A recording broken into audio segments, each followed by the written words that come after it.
Hello, I'm James from Reverb Music, and I'm here today for a video interview. We were supposed to meet in person, but life and lockdown set in, and now we're meeting online. This guy is a singer and producer, Dorset, London, by way of Chicago. I could be wrong.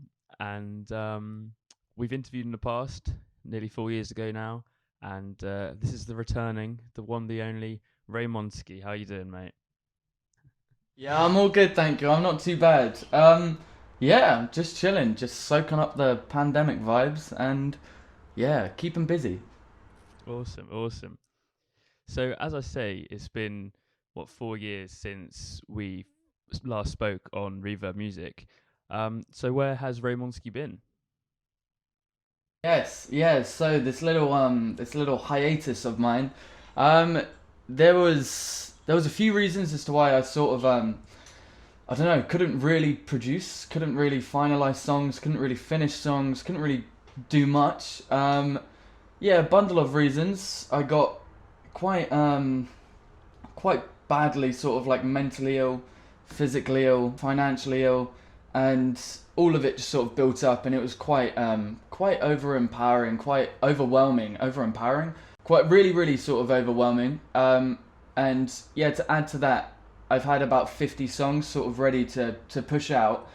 So all these issues going on with these 50 songs, it was all of it was just too much in one go, and yeah, couldn't really power through it. But yeah, no, since then I've managed to sort pretty much everything out. So the physical illness side of it, I'm healthy now physically. I'm healthy mentally, healthy mentally. I did therapy and everything like that. Financially, doing well because yeah, I got myself into a lot of debt when I started university, and all through university. Yeah, bad debt, and then went bankrupt, so got rid of that debt pretty fast. Not the most ideal situation, but what else could I have done in that situation? And then yeah, with all the songs that I've got working on everything, the ones that I've got sort of ready to release, I finally just sat down after sorting those previous issues out, and now have a schedule for 2021 and the years going afterwards to really start releasing a lot of new music quite regularly. So we're gonna see how it goes, but that's where I've been and sort of where I am now. That's awesome to hear, though, that things are changing.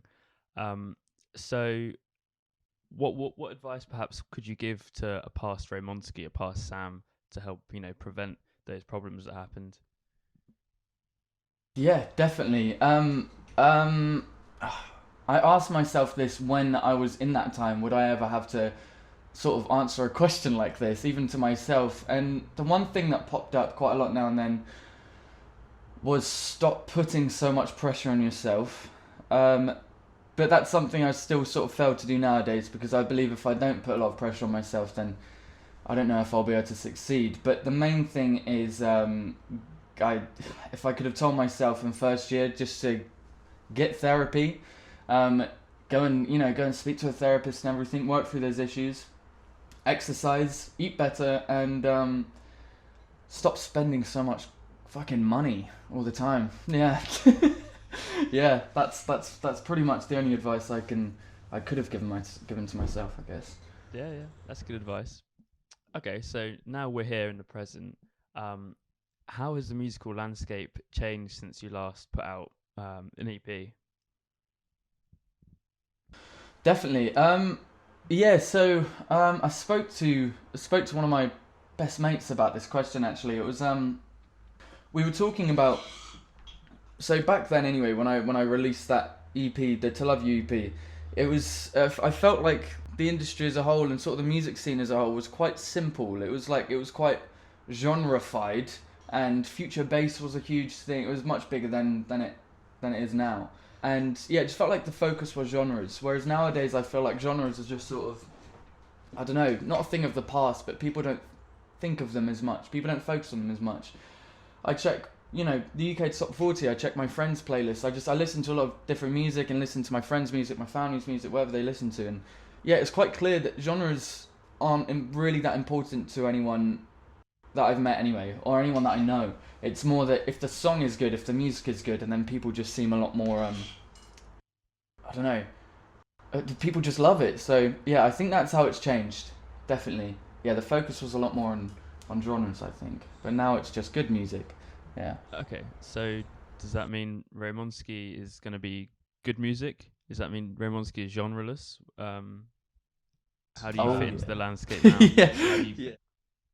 Yeah, 100%. So there's those 50 songs I was talking about that's sort of getting ready to release and everything. I've been working on them for a long time now, and the thing is, those songs lack a specific genre. And back then, 4 years ago, I was failing. I think this is one of the things that, added to me not being able to really release those songs, was that I was failing to push this genreless music into a sort of into a world that I thought genres were the huge focus and stuff. Whereas now, because genres don't feel as much of a focus, I feel a lot more free with these songs. And this is it. This especially this new song of mine, and yeah, all the new songs that are sort of coming up. None of them feel tied to a specific genre. A lot of them bounce in between genres, I guess, but some of them I have no idea. And I speak to my mates and they have no idea what genres they are. So yeah, it's more focusing on the sound than the genre, right? More focused on the vibe, all that sort of jazz. Yeah. Awesome. Mm. Okay, so let's talk about the new tune then, because it's great to hear new music from you. Um, in our first interview, you describe creating "I'm Too Confident" by accidentally knocking an ashtray onto your MIDI keyboard, and you use the three notes that were accidentally played. Oh yeah. So where did "I Don't Care" come from? Yeah, no, 100%. So apart from that song where the ashtray accidentally fell onto the keyboard and everything, um, I usually build songs with an interesting sort of melody or like a weird sample I found online, maybe the drums, but it's usually the melody. Whereas this song, I listened to this remix by, it was Queens of the Stone Age remix.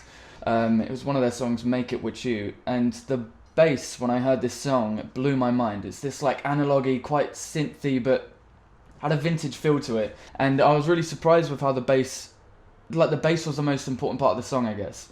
Even though the vocals are incredible, all the elements, I guess, could be sort of, could be, I guess, they could be named as being all focus, all like primary instruments and everything in the song, but the bass was something that really just took it away for me. And so I listened to it over and over again, and then I was like, right, I need to do something like this. I need to start a song with a bass. Why not? So I did, and I sort of replicated the bass of that song, added a few creative inputs to it and everything like that, and then somehow the song just built really fast over this bass. Blew my mind, because again, I've never started a song with bass.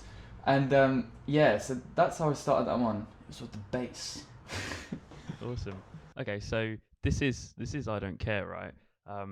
But what do you care about? Yeah, this is a good question. What do I care about? Nothing. No, I'm kidding. I care about my dog, Peaches, who lives with me now in London.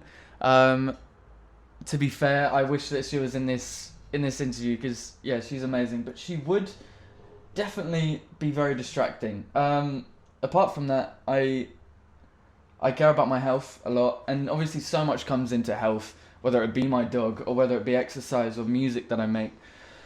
And the other thing that I care about more than anything is family. My family, yeah, definitely. Those three. Everything else, not really sure about. Yeah. Awesome. Okay, so where do you see growth in yourself and in your sound since last releasing music? A lot has changed for yourself in the world of music. Where do you see things now? Like, what's the change been?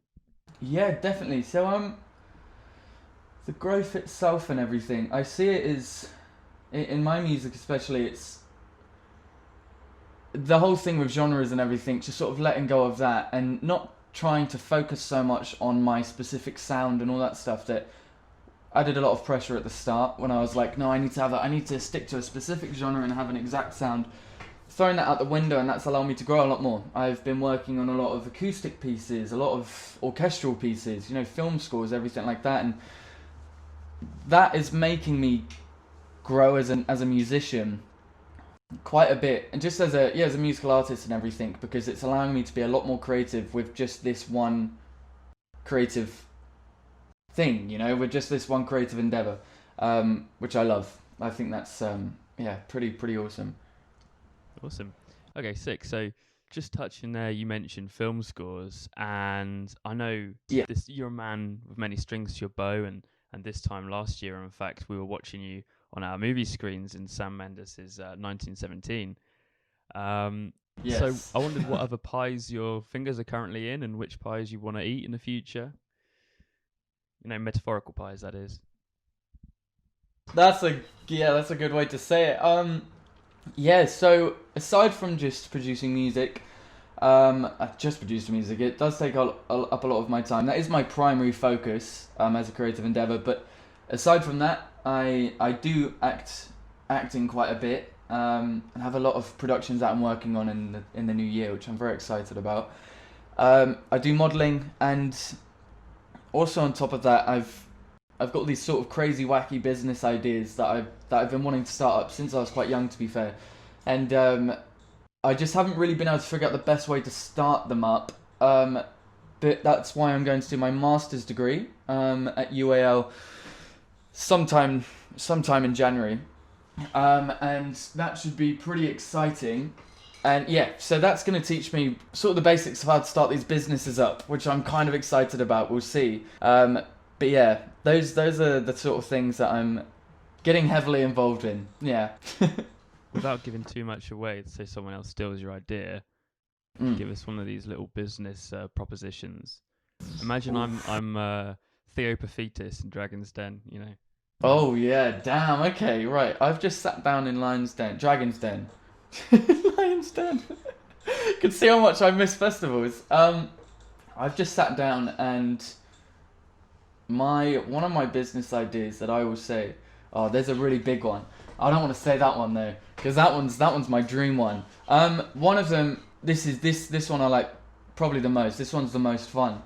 So it's called Metro Bar, right? And I want it to be like a chain, right? So this is just because I go to cool bars now and then, but the one thing that I think a lot of them lack is sort of like the experience and escapism. I think a lot of people want more escapism. They want to be able to touch and feel the experience instead of just witnessing it, I guess, from afar, especially from over the internet. And yeah, so this one's called Metro Bar, and it's sort of inside a train carriage, just like a metal train carriage, and you walk inside, and it's just sort of old, sort of like 70s, 60s, sort of like rock and roll and everything. And there's just drinks from sort of the same era and everything like that. And you go in there, and it's a complete escapism thing. Metro Bar, just popping up in random cities around the country, or maybe around the world or something. I don't know. I think because I played this game and they sort of had a similar thing to that, and I was just like, damn, imagine actually going inside there. It would be so awesome, but yeah, that one I don't quite know really how to purchase a train carriage, so I've got to do this master's degree to learn how to do that. Okay, cool. I'll buy a ticket for that train. Okay, so just going back to I Don't Care. We're talking about how creative you are, and you've got a lot of things going on. I know you like to have creative control of yourself. So what was your thinking and the ideas behind this sort of bathtub album cover? Yeah, definitely. So yeah, often I've never really had creative control over the artwork that I do and everything. It's more a case of sending it to a graphic designer, right? Sending the song and some like color ideas and that sort of thing to a graphic designer, and they come back with unbelievably amazing sort of visuals.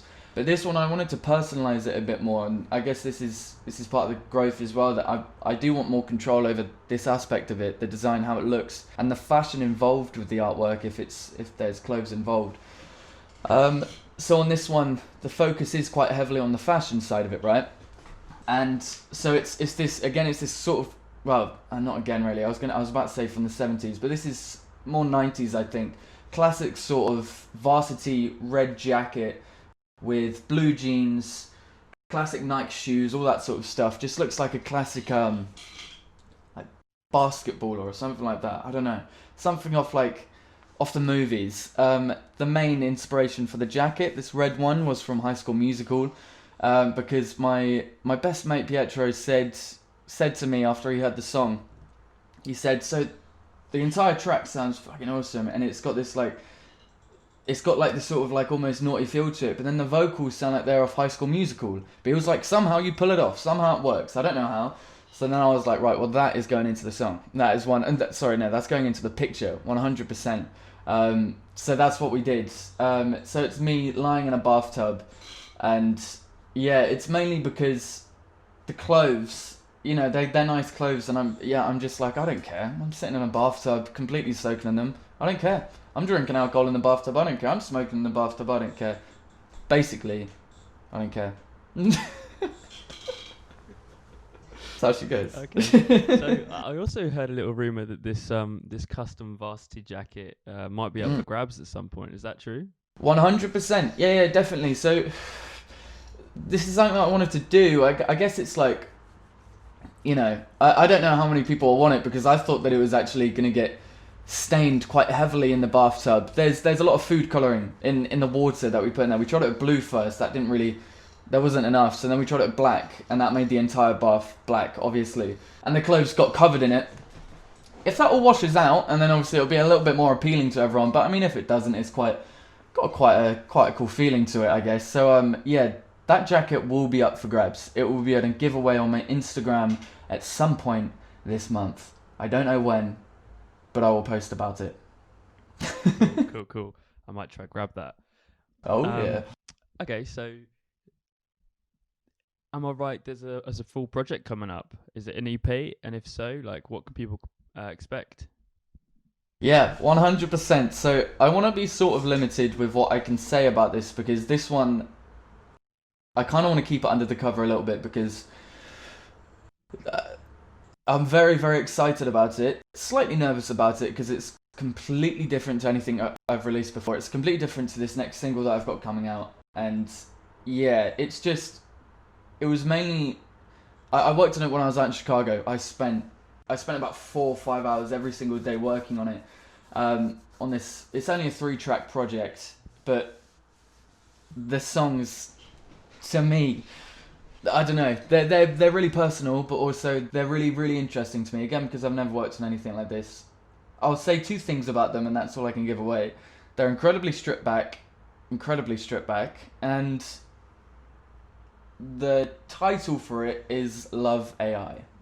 That's all I'll say for now. AI. Yes. Oh Sounds yeah. like an app. Oh yeah. That's it. Yeah. That's why it's so different to anything I've ever worked on before. Yeah. It's an app. Cool. Okay then. So once this EP drops, or even after this interview drops, what's next for Ray Monsky? What's this 2021 hold? Oh yeah. So 2021 is going to be a big year for the music that is going to be released under the Ray Monsky project. Tons and tons of music, obviously, as I've already said, is planned to be released. The majority of it will be in 2021.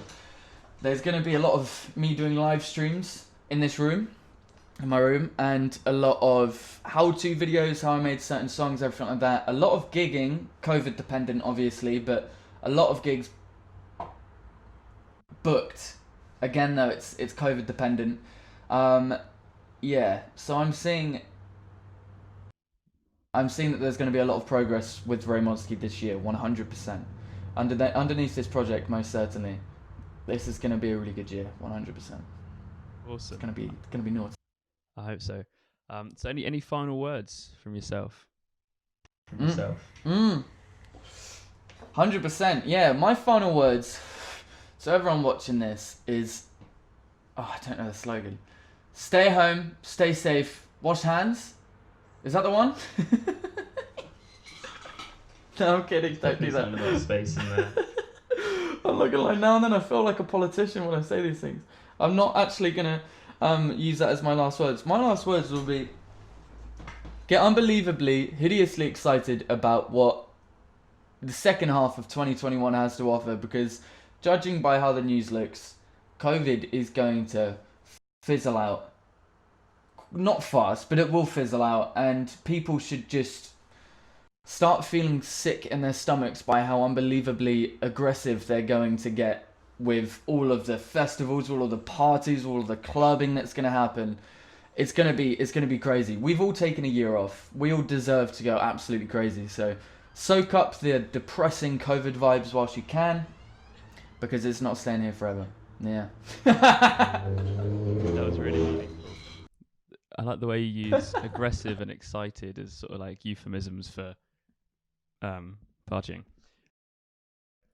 Yeah. Anyway, Ray Monsky, for your time for this. No worries. Everyone watching and listening, go follow Ray on Spotify, on SoundCloud, Instagram, Facebook, Twitter, and you can find us there as well. Reverb Music across all those platforms, and go cop I Don't Care and the full EP Love AI when that drops this January. Happy New Year to everybody. Happy New Year to you, Ray.